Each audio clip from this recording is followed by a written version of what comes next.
imagine freaky girl under the sheets. Would you love when things start slowing down? I know you got me, baby. Dari kelas 1E, program studi Sistem Informasi, mata kuliah pengantar teknologi informasi. Jadi di sini saya akan menjelaskan sedikit tentang penjelasan mengenai e-commerce beserta contohnya. Simak videonya, teman-teman. Toko online di Indonesia telah berkembang pesat dan memberikan pengaruh besar bagi ekonomi Indonesia. Data Bank Indonesia per November 2019 menunjukkan transaksi e-commerce per bulan mencapai 13 triliun rupiah. Angka tersebut diprediksi akan terus naik karena tingginya tingkat konsumsi masyarakat. Awal mula toko online di Indonesia dimulai pada tahun 1994. Se-Indosat menjadi internet service provider pertama di Indonesia sekaligus memberikan koneksi internet bagi seluruh masyarakat. Cikal bakal toko online baru muncul di tahun 1959 saat Andre Darmus mendirikan sebuah forum bernama Kaskus yang juga menjadi forum jual beli. Selanjutnya di tahun yang sama berdiri Bineka.com dan Detik.com. Menyadari pertumbuhan transaksi online yang berkembang pesat, pemerintah Indonesia memutuskan membuat draft Undang-Undang ITE pada tahun 1999. 4 tahun kemudian tokobagus.com berdiri dan ekosistem toko online yang semakin banyak membuat Doku luncurkan sebagai layanan uang elektronik pada 2007. Disusul Tokopedia pada 2009 dan Gojek pada 2010, 2011 Tiket.com dan 2012 Bukalapak, Traveloka, dan Idea. Melihat-lihat e-commerce yang luar biasa pada 2016, pemerintah menggandeng Jack Ma, founder Amazon.com, untuk menjadi penasehat e-commerce di Indonesia.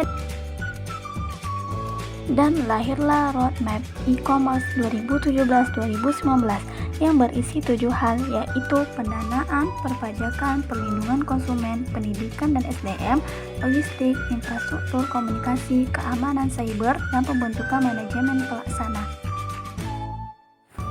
Beberapa e-commerce dengan beragam fitur juga mendapat suntikan dari luar negeri dengan jumlah yang fantastis seperti Grab, Tokopedia, Traveloka, Bukalapak, dan Alodokter.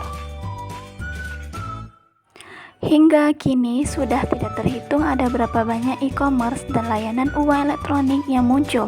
Pertumbuhan mereka diprediksi akan terus bertumbuh hingga angka yang sangat tinggi, sehingga mendukung bertumbuhnya ekosistem ekonomi digital di Indonesia.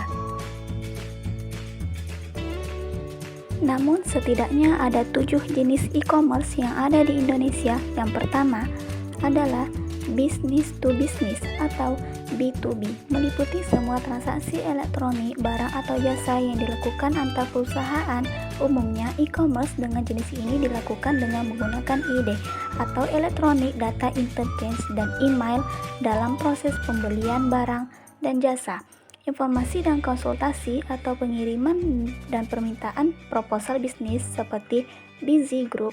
Ini yang memiliki banyak sekali unit usaha, diantaranya adalah Busy Toko Smart. Yang kedua adalah business to customer atau B2C. B2C adalah jenis e-commerce antara perusahaan dan konsumen akhir. Jenis ini bisa lebih mudah dan dinamis, namun juga lebih menyebar secara tak merata atau bahkan bisa terhenti seperti Bineka.com, Tiket.com, dan KAI Akses.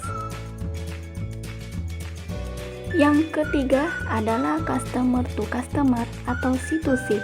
Jenis e-commerce yang meliputi semua transaksi elektronik, barang atau jasa antar konsumen. Umumnya transaksi ini dilakukan melalui pihak ketiga yang menyediakan platform online untuk melakukan transaksi tersebut, seperti Lazada, Bukalapak, dan Tokopedia. Yang keempat adalah customer to business atau C2B. Jenis e-commerce dengan pembalikan utuh dari transaksi pertukaran atau jual beli barang secara tradisional. Jenis e-commerce ini sangat umum dalam proyek dengan dasar multi sumber daya platform. Umumnya menggunakan jenis e-commerce ini adalah pasar yang menjual foto bebas royalti, gambar, media, dan elemen desain seperti iStockPhoto.com, Wix.com, dan Freepik.com.